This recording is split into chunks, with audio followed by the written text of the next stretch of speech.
मेरे भाइयों, मेरे नौजवानों, आप इस वक्त जो सड़कों पर हैं ये सिर्फ शरीयत को बचाने के लिए नहीं, बल्कि भारत के आर्टिकल में दफ़ा नंबर 14 है जिसमें कहा गया इक्वालिटी बिफोर लॉ और the equal protection of the loss with in the territory of India.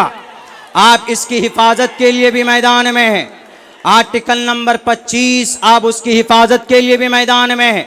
Article number 15 prohibition of discrimination on grounds of religion. इस जमीन पर सबसे बड़ा अगर धर्म मुल्क हिंदुस्तान में कोई धर्म है तो वह भारत का संविधान, भारत का धर्म है। इसीलिए कुर्सी पर बैठने वाले प्राइम मिनिस्टर साहब से कहना चाहते कि आप धर्म के नाम पर कोई कानून बनाएंगे, आप अगर जात के नाम पर कोई कानून बनाएंगे तो भारत का संविधान उसकी परमिशन आपको नहीं देता है। इसलिए कि आर्टिकल नंबर 15 में लिखा है prohibition of discrimination on grounds of religion. टोपी और दाढ़ी देखकर कोई कानून नहीं बनेगा।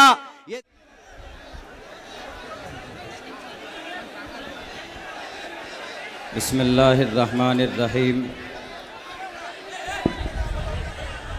क़ाल अल्लाहु तबारक व तआला फ़िल क़ुरआनिल मजीद लन तनालुल बिर्रा हत्ता तुनफ़िक़ू मिम्मा तुहिब्बून वमा तुनफ़िक़ू मिन शैइन फ़इन्नल्लाह बिही अलीम। सदक़ल्लाहुल अज़ीम।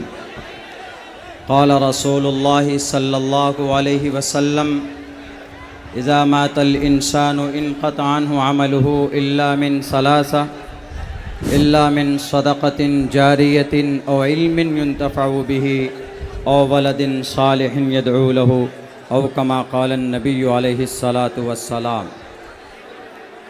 स्टेज पर तशरीफ़ फरमा कौमी सदर जनाब बैरिस्टर असदुद्दीन अवैसी साहब और हमारे बिहार के रियासती सदर जनाब अख्तरुल ईमान साहब और MIM के दीगर ज़िम्मेदार और हमारे MIM के तमाम शहदाइयों, नौजवानों, साथियों, हम लोग यहाँ पर जमा हुए हैं। मुख्तसर 2-3 मिनट के अंदर अपनी बात पूरी करूँगा। एक नया कानून हमारे इस मुल्क भारत के अंदर मुसलमानों के ऊपर थोपा गया है। वो ये है कि मुसलमानों का जो वक्फ़ का मामला है, बहुत से लोग सवाल करते हैं कि वक्फ़ कुरान और शरीयत में कहाँ है। मैंने आप लोगों के सामने अभी जो आयत पेश की है, इस आयत में वक्फ़ की दलील है। वक्फ़ का मतलब दान करना, अल्लाह के रास्ते के लिए कोई चीज़ कुर्बान कर देना। भारत की धरती पर तकरीबन 9.5 लाख एकड़ ज़मीन वक्फ़ की और प्रॉपर्टी के ताल्लुक़ से पाई जाती। उस ज़मीन के ऊपर नए तरह के क़वानीन बनाए गए। आप मुसलमान हैं, आपको पता होना चाहिए कि वक्फ़ अब से 1400 साल पहले इमाम शाफ़ी फरमाते हैं कि सबसे पहले वक्फ़ इस ज़मीन पर अगर किसी ने किया है तो जनाब मुहम्मद रसूलुल्लाह सल्लल्लाहु अलैहि वसल्लम ने वक्फ़ किया। उसके बाद हज़रत उस्मान ने, हज़रत उमर ने और इसी तरह दूसरे सहाबाए किराम ने अल्लाह के रास्ते में दान और ख़र्च किए। तो वक्फ़ का ताल्लुक़ हमारे अक़ीदे से भी है, वक्फ़ का ताल्लुक़ हमारे ईमान से भी है। आज जो मुसलमान सबसे ज़्यादा सड़कों पर है, 2 वजह से।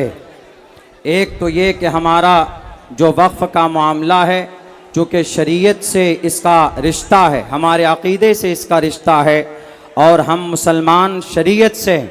अगर शरीयत न हो तो हमारे वजूद का कोई फ़ायदा नहीं।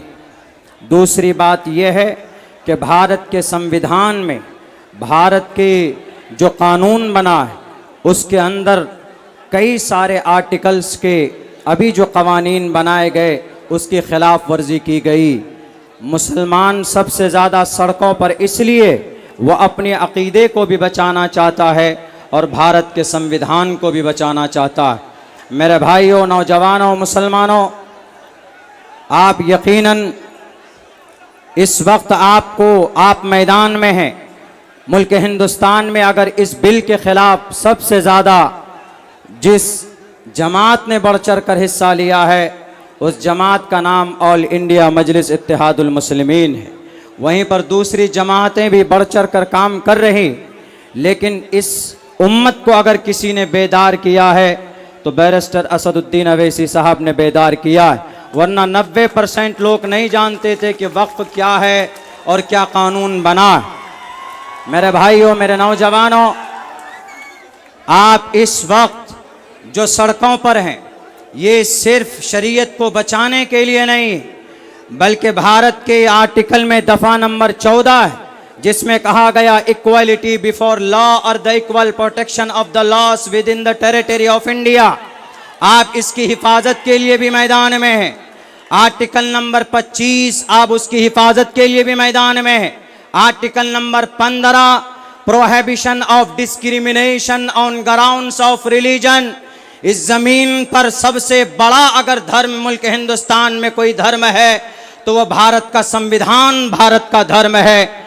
इसीलिए कुर्सी पर बैठने वाले प्राइम मिनिस्टर साहब से कहना चाहते कि आप धर्म के नाम पर कोई कानून बनाएंगे, आप अगर जात के नाम पर कोई कानून बनाएंगे तो भारत का संविधान उसकी परमिशन आपको नहीं देता है।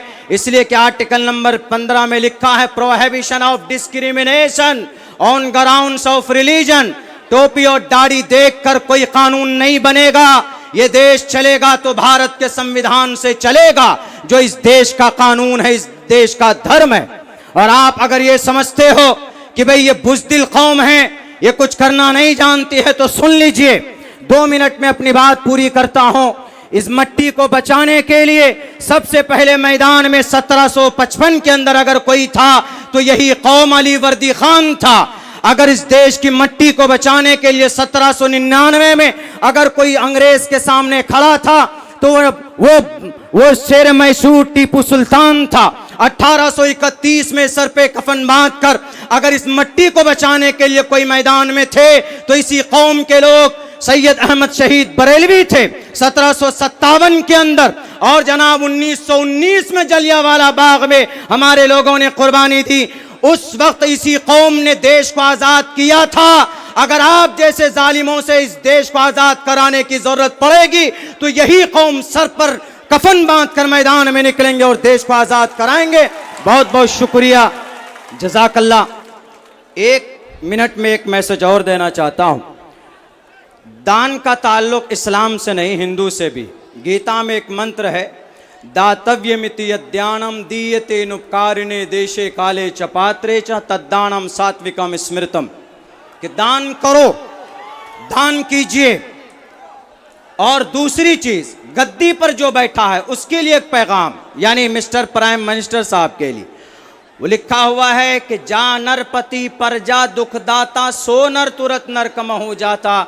अगर ऐसा कोई कानून लाते हैं जिससे लोगों को तकलीफ पहुंचे तो उस तकलीफ की वजह से फौरन आप नर्क में जाएंगे। आप कुर्सी से उठेंगे, आपकी मौत होगी, आप नर्क में जाएंगे। ये भी आपके लिए इबरत है। मिस्टर प्राइम मिनिस्टर साहब, यह आपके ग्रंथ में है, याद रखिएगा। गद्दी पर बैठे हैं, सबको लेकर चलिए तो इंशाअल्लाह इस देश का भला होगा। बहुत बहुत शुक्रिया, जज़ाकल्लाह। अस्सलामु अलैकुम व रहमतुल्लाह।